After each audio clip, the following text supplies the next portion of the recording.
Welcome to வெற்றி IS academy. இப்போ நம்ம என்ன பார்க்க போறோம், கூட்டு வட்டியில் ஒரு சம் என்னன்னு பார்க்க போறோம். ஓகேவா? ரூபாய் 5000க்கு 8% ஆண்டு வட்டியில் 2 ஆண்டுகளுக்கு தனி வட்டிக்கும் கூட்டு வட்டிக்கும் இடையான வித்தியாசம் என்னன்னு கேட்டிருக்காங்க. ஸோ அப்போ 2 ஆண்டுக்கு கூட்டு வட்டிக்கும் தனிக்கிடையான வித்தியாசம் என்னன்னு கேட்டிருக்காங்க.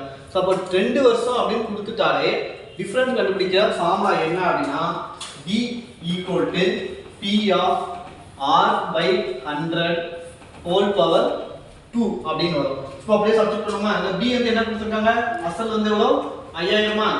ஸோ 5000 இன்ட்டு 6 போல என்ன போடும் 8. ஸோ அப்போ 2 தடவை எழுதலாமா, 8/100 இன்ட்டு 8/100 எழுதலாமா? ஓகேவா?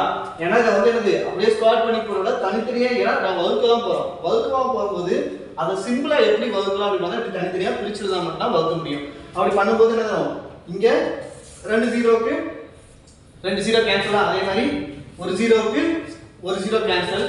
4 5 5 2 5 10 4 2 4 8. ஸோ அப்போ அதையும் வகுப்புல என்ன வரும், என்னாங்க 32. ஸோ அப்போ 32 தான் என்னது நம்மளுக்கான ஆன்சராக இருக்கும். தனி வட்டிக்கும் கூட்டு வட்டிக்கான வித்தியாசம் எவ்வளோ, 32 ரூபாய். தேங்க்யூ.